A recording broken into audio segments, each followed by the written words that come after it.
ঘামে সিক্ত তামিম ইকবাল আক্ষরিক অর্থেই ঘাম ঝরাচ্ছেন ফিটনেস উন্নতির কাজে। গত কয়েক সপ্তাহ ধরে মিরপুরের ইনডোর গ্রাউন্ড কিংবা মূল মাঠে নিয়মিত দেখা যায় তামিমকে কাজ করে চলেছেন ব্যাটিং অনুশীলনে। ধীরে ধীরে নিজের চেনা ছন্দও ফিরে পাওয়ার পথে রয়েছেন এই ওপেনার।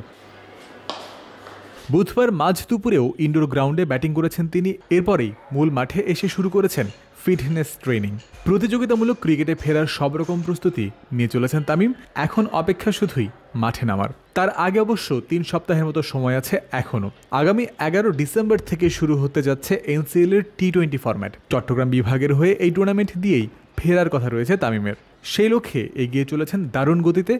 দিন যত গড়াচ্ছে ততই যেন বাড়ছে তার এগিয়ে চলার গতি। এনসিএলের পর বহুল প্রতীক্ষিত বিপিএলে মাঠ মাতানোর অপেক্ষায় রয়েছেন তামিম। ফরচুন বরিশালকে গত আসরেই চ্যাম্পিয়ন করেছিলেন তিনি। এবারও সেই লক্ষ্যে তার নেতৃত্বে দল সাজিয়েছে বরিশাল কর্তৃপক্ষ। তামিম যেমন ফেরার অপেক্ষায় ব্যস্ত সময় পার করছেন, তেমনি ব্যস্ত সময় কাটছে দেশের পুরো ক্রিকেটাঙ্গনে। জাতীয় দল ওয়েস্ট ইন্ডিজে রয়েছে তাদের বিপক্ষে টেস্ট খেলার জন্য। রংপুর রাইডার্স গেছে গায়ানায় গ্লোবাল সুপার লিগ খেলতে। অন্যদিকে তানজিম হাসান সাকিবও গেছেন একই টুর্নামেন্টে, তবে ভিন্ন দলের হয়ে খেলার জন্য। নারীদের ব্যস্ততাও কম নয়। দুয়ারে কড়া নাড়ছে আয়ারল্যান্ড সিরিজ। অন্যদিকে আবার দেশব্যাপী বেশ কয়েকটি ভেন্যুতে চলছে এনসিএল এর লঙ্গার ভার্সন।